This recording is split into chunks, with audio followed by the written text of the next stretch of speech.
दोस्तों, मैंने आपके लिए जो कहानी लाई है वह बहुत खास है। यह कहानी है त्रिया चरित्र की। मेरा मानना है कि जो भी व्यक्ति इस कहानी को पूरा सुनता है वह कभी भी अपने जीवन में धोखा नहीं खाता है। इस कहानी को सुनकर आप अपने जीवन में कई बदलाव ला सकते हैं। यह कहानी बहुत ही खास है और इसे समझने पर जीवन में आप कभी धोखा नहीं खाएंगे। बहुत समय पहले एक राज्य में एक राजा था जिसका एक 12 से 13 वर्ष का पुत्र था। वह बहुत सुंदर था और जब वह 14 वर्ष का हुआ तो उसकी शादी कर दी गई। राजा अब बूढ़ा हो चुका था, इसलिए उसने अपने बेटे को राजा बनाने का निर्णय लिया। राजकुमार की 7 शादियां हो चुकी थी, लेकिन वह अब भी गुरुकुल में पढ़ाई कर रहा था। एक दिन जब वह गुरुकुल जा रहा था तो उसे रास्ते में एक पनिहारन मिली जो बहुत सुंदर थी। उसने राजकुमार से पूछा, राजकुमार, आप रोज कहाँ जाते हैं? राजकुमार ने उत्तर दिया, मैं अपने गुरु से शिक्षा प्राप्त करने जाता हूँ। पनिहारन ने फिर पूछा, क्या आपने त्रिया चरित्र पढ़ा है? राजकुमार ने उत्तर दिया, नहीं, मैंने इसके बारे में कभी नहीं सुना। तब पनिहारन ने कहा, आप त्रिया चरित्र अवश्य पढ़िए। राजकुमार ने गुरुजी के पास जाकर पूछा, गुरुजी, आपने मुझे अब तक त्रिया चरित्र क्यों नहीं पढ़ाया? गुरुजी ने उसे समझाया कि त्रिया चरित्र पढ़ना खतरनाक है और इसमें जान जाने का भी डर होता है। लेकिन राजकुमार के आग्रह पर गुरुजी ने उसे यह ज्ञान देना शुरू किया। 1 वर्ष के बाद जब उसकी पढ़ाई पूरी हुई, गुरुजी ने उसे एक यंत्र दिया और निर्देश दिया कि रात के 12 बजे जंगल में पूर्व दिशा की ओर जाकर यंत्र को कानों में लगा ले। यह यंत्र उसे अदृश्य बना देगा। राजकुमार ने वैसा ही किया। रात को जब वह जंगल में पहुंचा, उसने देखा कि वही पनिहारी एक संत के पास खाना लेकर जा रही थी। संत एक जादूगर था। पनिहारन संत के करीब गई और काफी मादक अंदाज में अपने वस्त्रों को उतारना शुरू किया। वह संत भी लंबी लंबी आहें भरते हुए उस पनिहारिन को अपने मजबूत आलिंगन में बांध लिया। कुछ देर तक दोनों एक दूसरे से निवृत्त हुए तो पनिहारिन ने संत से कहा कि वह अपने पति की हत्या कर देगी ताकि वह उसके साथ रह सके। थोड़ी ही देर में उसने सच में ऐसा किया और अपने पति की गर्दन काटकर संत के पास ले गई। लेकिन संत ने उसे दुत्कारते हुए कहा, जब तुम अपने पति की नहीं हो सकी तो मेरी क्या होगी? जा, मेरी नजरों से दूर हो जा, वरना मैं भी तुम्हें जिंदा जला दूंगा। वह पनिहारिन वापस आ गई और पति की लाश के पास बैठकर रोने लगी। इसी बीच राजकुमार ने यह सब देखा और उसे समझ में आया कि पनिहारिन उसे धोखा दे रही थी। इसके बाद उसने गुरु के दिए निर्देशों का पालन किया और अगले दिन फिर से जंगल में गया। इस बार उसने देखा कि उसकी 7 रानियां उसी साधु के पास जा रही हैं। राजकुमार ने अपने यंत्र की मदद से यह पता लगाया कि उसकी पत्नियां भी धोखा दे रही हैं।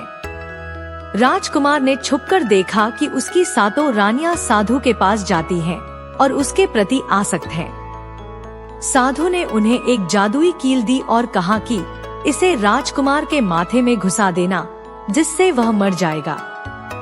राजकुमार को अपने आँखों और कानों पर विश्वास नहीं हुआ। फिर भी उसने उनका भेद उजागर नहीं किया और सारी बातें पता करने की ठान कर अपनी रानियों के पास महल में चला गया। राजकुमार की सबसे छोटी रानी, जिसे वह बहुत प्रेम करता था, रात को राजकुमार को खाना खिलाकर सुला दिया। जब राजकुमार सो गया तब बाकी सभी रानियां भी वहां आ गई। सबसे छोटी रानी, जो वास्तव में षड्यंत्र का हिस्सा थी, राजकुमार के माथे में जादुई कील घुसा देती है। राजकुमार दर्द से चीखते हुए उठता है। उसने प्रतिकार करने की कोशिश की, परंतु काफी देर हो चुकी थी। उसकी शक्ति कमजोर हो चुकी थी और वह अब उन 7 रानियों का सामना नहीं कर पा रहा था। राजकुमार अपनी जान बचाने के लिए महल की खिड़की से कूदकर भाग जाता है। भागते भागते राजकुमार अपने गुरु के पास पहुंचा और कहा, गुरुजी, मुझे माफ कर दीजिए, मेरी जान बचाइए, नहीं तो मैं मर जाऊंगा। मेरी पत्नी ने मेरे सिर में जादुई कील ठोक दी है, जिसकी वजह से मैं ढेर बन चुका हूँ। गुरु ने कहा, बेटा, मैंने तुमसे कहा था कि त्रिया चरित्र मत सीखो, इसमें जान भी जा सकती है। अब देखो इसका नतीजा। राजकुमार कहता है, गुरुदेव, मुझे माफ कर दीजिए, मेरी जान बचा लीजिए, नहीं तो मैं मारा जाऊंगा। गुरु ने ध्यान से राजकुमार की हालत देखी और कहा, यह वही कील है जो उस साधु ने दी थी, मैं तुम्हें अब नहीं बचा सकता। राजकुमार ने विनती करते हुए कहा, गुरुदेव, ऐसा मत कहिए, मैं आपका शिष्य हूँ, आपका कर्तव्य है मेरी जान बचाना। गुरु ने थोड़ी देर सोचने के बाद कहा, बेटा, मैं तुम्हें बचा तो नहीं सकता, लेकिन एक उपाय है। राजकुमार ने पूछा, क्या उपाय है गुरुदेव? गुरु ने कहा, हम तुम्हें तोता बना देंगे। जब हम तुम्हें तोता बना देंगे तो तुम सुखवादी नामक नगर में जाकर रहना, वहाँ पर तुम्हारे ऊपर इस कील का जादू नहीं चलेगा, और वहाँ जब कोई बहुत प्रेम करने वाली स्त्री तुम्हें मिलेगी तब तुम पुनः राजकुमार बन जाओगे। राजकुमार ने सहमति जताई, ठीक है गुरुदेव, आप मुझे तोता बना दीजिए। गुरु ने राजा को तोता बना दिया। तोता बनने के बाद राजा उड़ चला और सुखवादी पहुंच गया, जहां और भी तोते रहते थे। वह वहीं जाकर रहने लगा। इधर सातों रानियां राजकुमार को खोज रही थी, लेकिन जब वह नहीं मिला तो वे फिर से साधु के पास गईं और बोली, बाबा, वह राजकुमार रात को भाग चुका है। अब आप अपनी पोटली से अपना यंत्र निकालिए और देखिए कि वह कहाँ है। साधु ने अपनी पोटली खोली और देखा कि राजकुमार तोता बनकर सुखवादी में रह रहा है। साधु ने रानियों को बताया, राजकुमार तोता बनकर सुखवादी में रह रहा है। रानियों ने पूछा, स्वामी, अब हम क्या करें? साधु ने कहा, अब तुम अपने राजमहल में जाओ और घोषणा कर दो कि जो भी वह तोता पकड़ कर लाएगा उसे 5 सोने के सिक्के दिए जाएंगे। राज्य के जितने भी बहेलिये थे वे तोता पकड़ने के लिए चारों ओर घूमने लगे। जो भी तोता पकड़ता वह उसे रानी के पास ले जाता और बदले में 5 सोने के सिक्के प्राप्त कर लेता था। वह तोता बना राजकुमार सुखवादी के अन्य तोतों के साथ रहने लगा और धीरे धीरे सभी तोतों का राजा बन गया। एक दिन बहेलिया सुखवादी के उसी पेड़ के पास पहुंच गया जहां राजकुमार एक तोते के रूप में छुपा रहता था। उसने वहां बहुत सारे तोते देखे और सोचा कि यदि वह इन सभी तोतों को पकड़कर रानी के पास ले जाएगा तो उसे बहुत से सोने के सिक्के मिलेंगे। लेकिन वह परेशान था कि वह इतने सारे तोते कैसे पकड़ पाएगा। अगले दिन जब सारे तोते दाना चुगने के लिए उड़ गए तो बहेलिया पेड़ के पास जाकर उसकी डालियों पर चाकू से कट लगाने लगा, जिससे पेड़ से गोंद निकलने लगी। उसने सोचा कि जब तोते वापस आएंगे और पेड़ पर बैठेंगे तो वे उस गोंद में चिपक जाएंगे। शाम होते ही सभी तोते वापस पेड़ पर बैठे और उनके पंख और पैर गोंद में फंस गए। उनमें वह राजकुमार भी शामिल था। सभी तोते राजकुमार से अपनी जान बचाने के लिए सलाह मांगने लगे। एक तोता बोला, हे राजन, कृपया हमें बचाओ, नहीं तो सुबह बहेलिया आएगा और हमें पकड़कर मार डालेगा। राजकुमार ने उन्हें शांत किया और कहा, जब सुबह बहेलिया आएगा तो तुम सभी मरने का नाटक करना।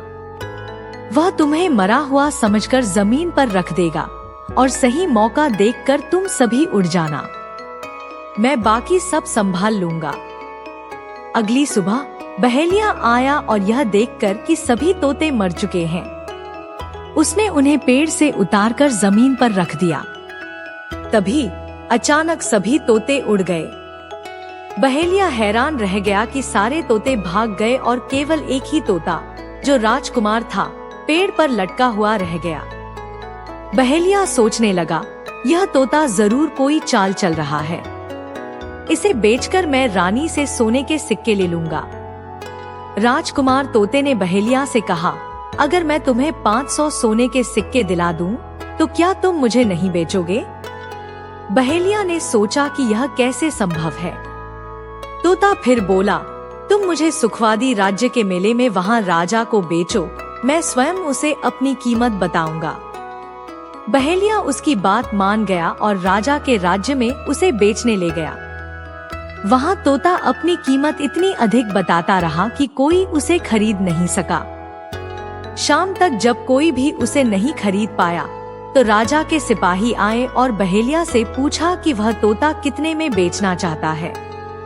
तोता बोला, जो 500 सोने के सिक्के देगा वही मुझे खरीद सकेगा।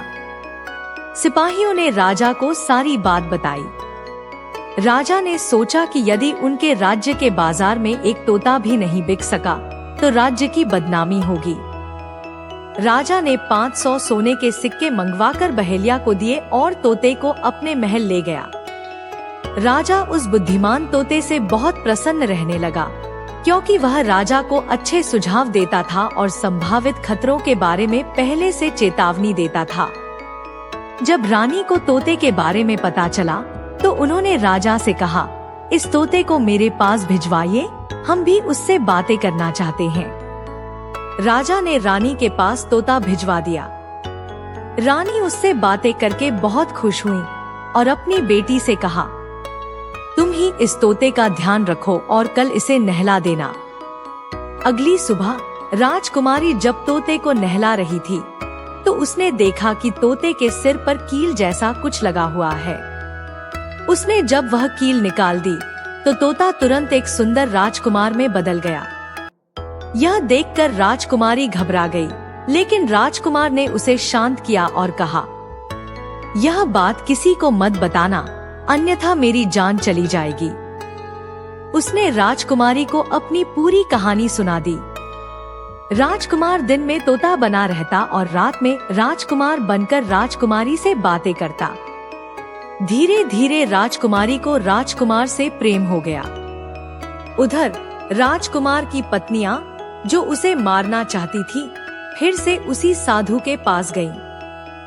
साधु ने उन्हें सलाह दी कि वे नृत्य कला सीखें और राजा के दरबार में जाकर अपनी कला का प्रदर्शन करके राजा से इनाम के रूप में उस तोते को मांग ले। समय बीतने के साथ वे साधु के साथ राजा के दरबार में पहुंची और नृत्य कला का प्रदर्शन किया। राजा ने प्रसन्न होकर उन्हें कुछ मांगने को कहा, तो उन्होंने वह तोता मांगा। राजा ने अपनी बेटी से तोते को लाने के लिए कहा, लेकिन राजकुमारी ने उसे देने से इनकार कर दिया। जब राजा स्वयं उसे लेने आया, तो राजकुमारी ने गुस्से में आकर पिंजरा फेंक दिया। पिंजरा टूटते ही राजकुमार बाज में बदल गया और साधु, जो कबूतर के रूप में वही उपस्थित था, उसे मार डाला। इसके बाद सातों रानियों को बंदी बना लिया गया। राजकुमार ने राजा से अपनी प्रेम कहानी बताई और राजकुमारी से विवाह करने की इच्छा व्यक्त की। राजा ने खुशी खुशी अपनी बेटी का विवाह राजकुमार से कर दिया। राजकुमार अपनी रानी के साथ सुखपूर्वक जीवन व्यतीत करने लगा और उसने अपनी पूर्व पत्नियों को बंदी गृह में बंद करवा दिया। इस प्रकार राजकुमार और राजकुमारी ने अपने जीवन की खुशहाल यात्रा शुरू की। त्रिया चरित्र: जब कोई स्त्री अपनी चालाकी या स्वार्थ के लिए चाल चलती है, तो उसे त्रिया चरित्र कहा जाता है। इस कहानी के माध्यम से हमें यह सीखने को मिलता है कि किसी के स्वार्थी स्वभाव को पहचानना बेहद आवश्यक है, अन्यथा धोखा खाने की संभावना होती है। ऐसी ही रोचक कथाओं के लिए हमारे साथ जुड़े रहिए। चैनल को सब्सक्राइब करके बेल की घंटी को दबा दीजिए। धन्यवाद।